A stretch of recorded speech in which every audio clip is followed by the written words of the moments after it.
160 years ago today, General Ambrose Burnside led an expedition of over 10,000 federal troops in a highly successful amphibious attack at New Bern, North Carolina. Hi, I'm Ranger Nathan Hall with Richmond National Battlefield Park, and today's YouTube video is part of a collaboration with another YouTube channel, Little Wars TV.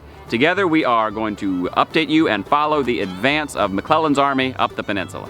Well, Nathan, it is an absolute pleasure to be collaborating with the National Park Service here for the 160th anniversary of the Peninsula Campaign. You know, right now, you and I are standing at Drury's Bluff, and you talked about operations in North Carolina. We're in Virginia. How does that tie in to the events that are happening right now in the peninsula? They're all related to the Confederate leadership in Richmond, right? They have a very finite amount of resources to allocate to defense. So every iron that you can put in the fire, every front that you can open up in this war, if you are a federal commander, is going to stretch that Confederate defense more thin. So having an amphibious attack in North Carolina that threatens Confederate supply routes is going to be a big concern. The Confederates have only but so many people to allocate to very important things, and they really can't spare any of these things. Ultimately, Richmond is priority number one. Doesn't matter that the Capitol is there, doesn't matter that the legislature is there. What matters is the capacity to make war is there. Manufacturing is there. Tredegar Ironworks in the armory.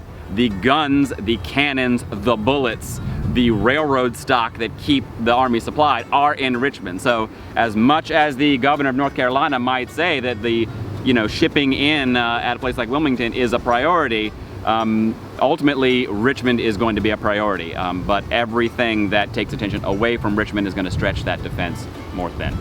So we know now, of course, that Burnside's operation in North Carolina is going to be highly successful. He's facing minimal opposition. What does that operation do for Burnside's career, and how does that, impact his future as a commander in the Army? Well, right. So, yeah, we know eventually Burnside is going to be in command of the Army of the Potomac. At this early stage in the war, nobody who's in leadership really has a level of experience. So an early success is what's going to bump somebody up to a corps command or command of an army. Now, what's the name of that principle they say? Where yes, right. You get promoted to the Peter principle. The Peter principle, yes. Where you get promoted to just beyond your maximum ability. But if someone shows promise and someone gets results, that's going to get noticed at this stage of the war. Now, earlier you mentioned that there's a lot happening, not just here in Virginia, not just in North Carolina, but all over. So in March 1862, what are some of the major events that are happening in operations outside of the Eastern Theater?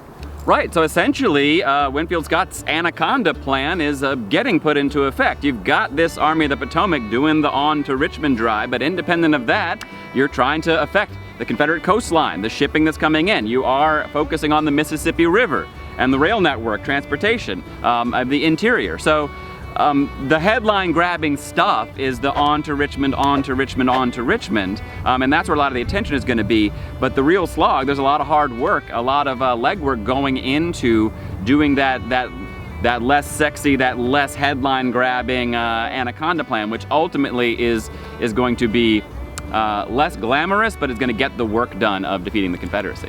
Well, Nathan, it is only March 14th, and there is so much more to come. So if people are interested in following the progress of the Army of the Potomac up the peninsula, we know they can go to Little Wars TV to get videos. What's the best way for them to follow this for Richmond National Battlefield Parks? They're welcome to check us out on our social media pages too, Richmond National Battlefield Park on Facebook and Richmond National Battlefield Park on YouTube are great places. And of course our website, nps.gov, that's nationalparkservice.gov/RICH, and we'll have everything in all of those places.